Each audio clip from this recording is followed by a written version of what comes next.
Hi everyone. GS के 75 days hard challenge के 9th day में आपका हार्दिक स्वागत है। आज हम फिर से लौट आए हैं हिस्ट्री की तरफ और आज करने वाले हम हिस्ट्री के 10 क्वेश्चंस। अगेन आपको बता रहा हूँ कि 10 क्वेश्चन नहीं, ये आपके 30 to 40 क्वेश्चंस हैं। प्लीज़ आप ध्यान से रहिए और अपनी नोटबुक पेन साथ रखिएगा। जो भी मैं फैक्ट्स बताऊँ प्लीज़ एक हिस्ट्री का जो सेक्शन बना के उसमें वो पॉइंट्स लिखते रहिए। आपके लास्ट तक बहुत अच्छे खासे नोट्स तैयार हो जाएंगे जो कि आपको बहुत हेल्प करेंगे, क्योंकि ये सारे के सारे एसएससी पीवाईक्यूज़ हैं जो कि बहुत हाई चांसेस हैं कि आपके फिर से रिपीट हो सकते हैं। चलिए, आज का फर्स्ट क्वेश्चन है, the call of back to the Vedas was given by. वेदों की ओर लौटो का नारा किसने दिया? स्वामी विवेकानंद, स्वामी दयानंद सरस्वती, अरविंदो घोष या राजा राम मोहन राय? देखो, वेदों की ओर लौटो ये बोला था स्वामी दयानंद सरस्वती। स्वामी दयानंद सरस्वती के बारे में बता दूं, जो आर्य समाज है, आर्य समाज के जो फाउंडर हैं, ठीक, वो हैं स्वामी दयानंद सरस्वती।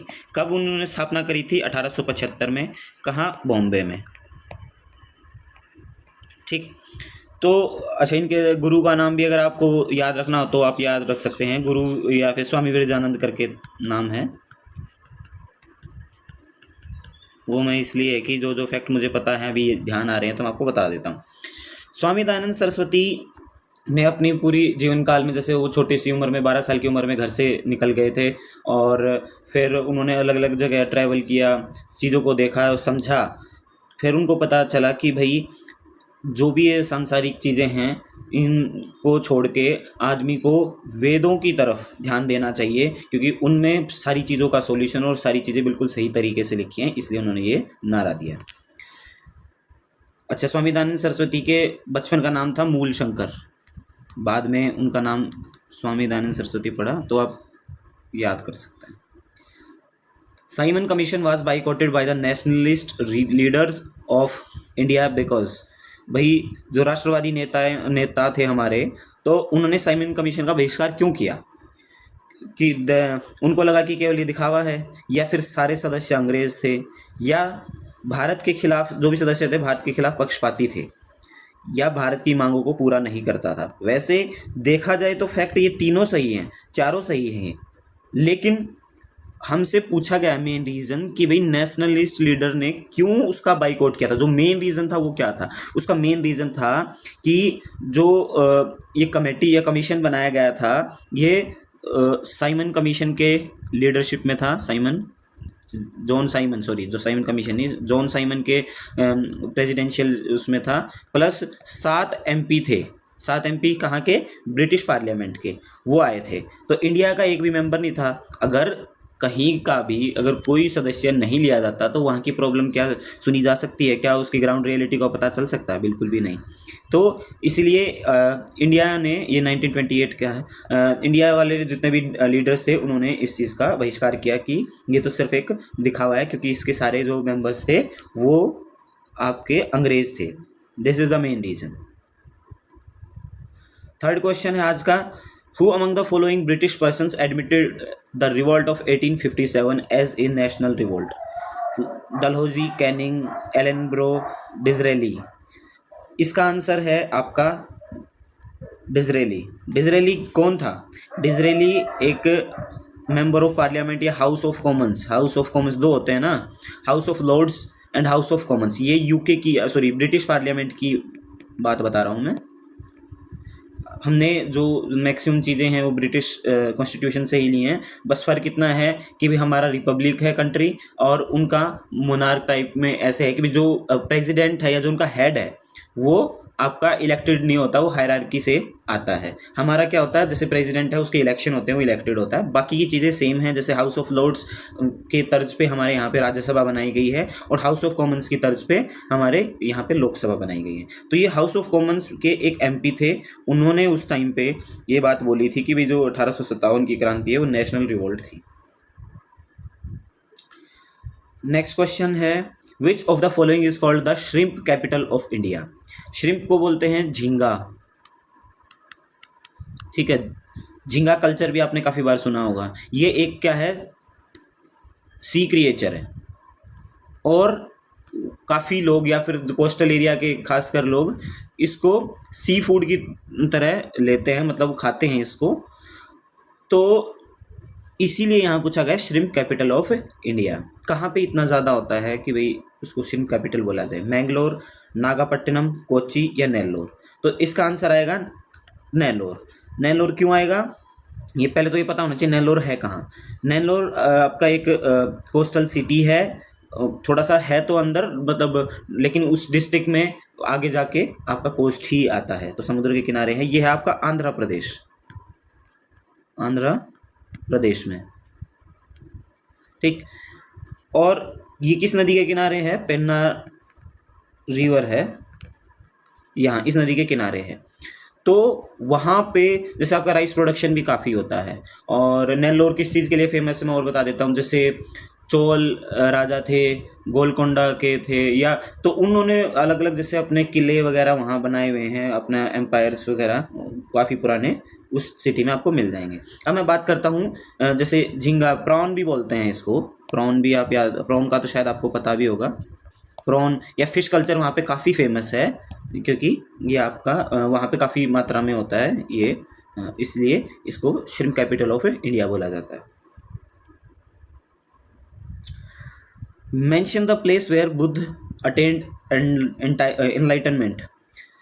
भाई बुद्ध को ज्ञान कहाँ प्राप्त हुआ, उस स्थान के बारे में बताना है। सारनाथ, बोध गया, कपिलवस्तु, राजगृह। तो जब महात्मा बुद्ध थोड़ा घूम फिर के एक पेड़ के नीचे बैठे, तपस्या में लीन हुए, तो वहाँ पर काफ़ी तपस्या करने के बाद उनको ज्ञान की प्राप्ति हुई। तो वो जगह थी आपकी बोध गया। और जो पेड़ था उसको बोला गया है महाबोधि ट्री या महाबोधि पेड़, ये वृक्ष कह लो, ठीक। तो वहाँ पर महात्मा बुद्ध को ज्ञान की प्राप्ति हुई थी, तो आंसर आपका आएगा बोध गया। नेक्स्ट क्वेश्चन आपका, coronation of Shivaji took place in. Shivaji का राज्याभिषेक किस वर्ष में हुआ था?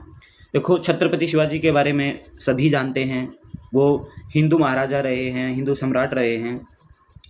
तो उन्होंने अपने टाइम पे मराठा साम्राज्य की नींव रखी, और मराठा साम्राज्य की नींव ऐसी रखी कि वो साम्राज्य आगे काफ़ी सालों तक प्रोमिनेंट रहा। उन्होंने रूल किया और काफ़ी अपना जो स्वामित्व है या कुछ बोलते हैं कि भाई अपना आधिपत्य जमा के रखा। लास्ट में 1761 में पानीपत की तीसरा युद्ध होता है।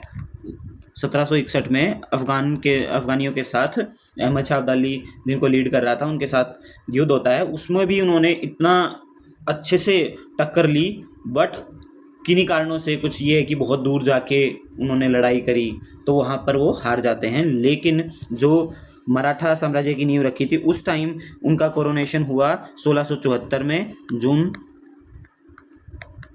1674 में, ठीक है। और कहाँ पे हुआ था? रायगढ़ फोर्ट है यहाँ पे महाराष्ट्र में, वहाँ पर इनका कोरोनेशन हुआ था। System of dyarchy was introduced in India in. भाई भारत में द्वैध शासन व्यवस्था की शुरुआत कब की गई? द्वैध शासन, डायरकी का मतलब क्या है? इसको देखो ऐसे भी लिखते हैं डायरकी। इसमें आपको वैसे ही दिख रहा होगा, ये डाई मतलब दो, आर की मतलब रूल करने वाले। तो डबल गवर्नमेंट भी बोलते हैं इसको। क्या बोलते हैं? Double government. अब डबल गवर्नमेंट से मतलब क्या है? पहले तो मैं इसका आंसर बता देता हूँ कि मॉन्टेग्यू चेम्सफोर्ड जो रिफॉर्म्स थे 1919 में हुए थे, गवर्नमेंट ऑफ इंडिया एक्ट 1919 आया था, उसमें इसको इंट्रोड्यूस करवाया गया था। ये है क्या, इसके बारे में थोड़ा सा मैं बता देता हूँ, बहुत लोग कंफ्यूज भी रहते हैं डायरकी के मामले में। तो डायरकी आपका एक प्रोविंशियल लेवल पे आपका जो ये रिफॉर्म था वो इंट्रोड्यूस कराया गया था। क्या है? प्रोविंशियल लेवल पे।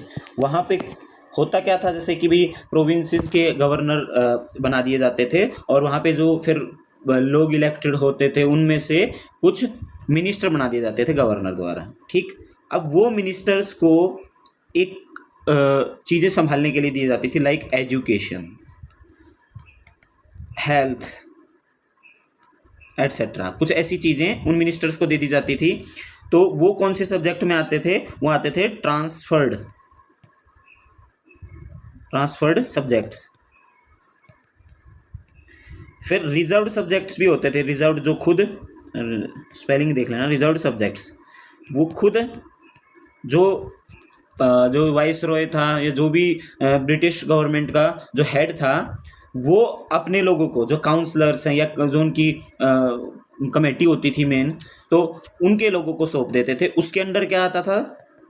फाइनेंस, भाई पैसे से रिलेटेड लेन देन, या लॉ एंड ऑर्डर, लाइक भाई आपकी जितने भी लॉ एंड ऑर्डर से लेके भाई आर्मी का सब कुछ देखना, वो उन्होंने अपने पास रखा।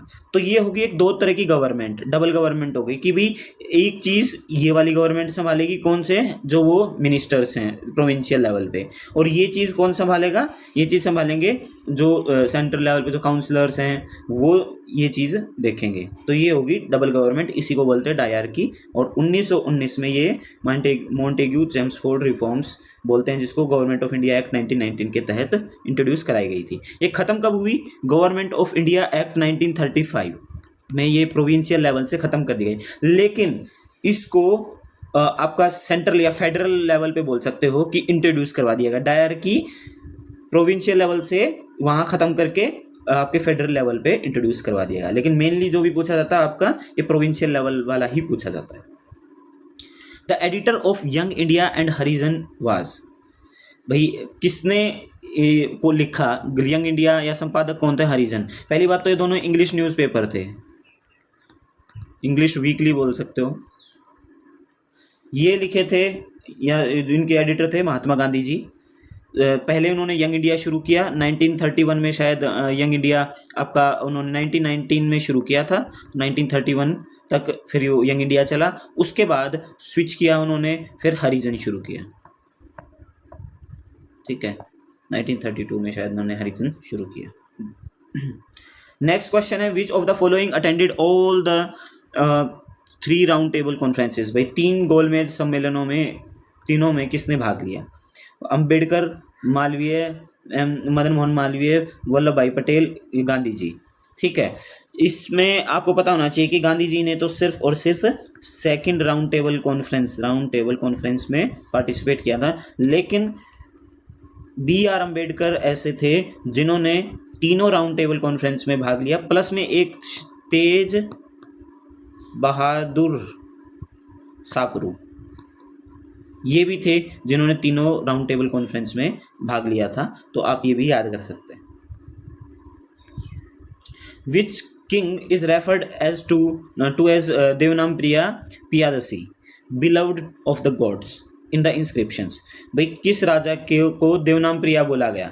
ठीक है, देवताओं का प्रिय कहा गया, जो कि उनकी इंस्क्रिप्शन से पता चलता है। अशोक, हर्ष, बिंदुसार, चंद्रगुप्त मौर्य। तो देवनामप्रिया आपका अशोक को बोला गया, और उनके बहुत अलग अलग जगह पे आपको इंस्क्रिप्शंस देखने को मिलेंगे। तो उनमें से एक इंस्क्रिप्शन पे ये मेंशन है कि अशोक को देवनामप्रिया बोला गया है। ये स्पेशली इंस्क्रिप्शन उस टाइम के बाद का है जब उन्होंने कलिंग युद्ध जीत लिया था, और वो अपना जो अहिंसा का रास्ता है वो उन्होंने अपना लिया था। तो उसके बाद फिर उनको देवनामप्रिया बोला गया, बिलव्ड ऑफ द गॉड्स। ठीक है, आज के हमारे जो 10 क्वेश्चन हैं यहीं ख़त्म होते हैं। आई होप आपको समझ में आए होंगे, आपको अच्छा लगा होगा ये वीडियो। प्लीज़ अपने दोस्तों के साथ ज़रूर शेयर कीजिए, और आपने यहाँ तक वीडियो देखी है उनको भी बोलिए कि लास्ट तक वीडियो देखें, क्योंकि आपने देखा कि हमने बहुत सारी अलग अलग चीज़ें, एक्स्ट्रा चीज़ें भी डिस्कस की हैं जो कि हमारे लिए इम्पोर्टेंट है। ठीक है, चलिए नेक्स्ट वीडियो में हमारी मुलाकात होगी। तब तक के लिए अपना ख्याल रखें। बाय बाय, टेक केयर, जय हिंद।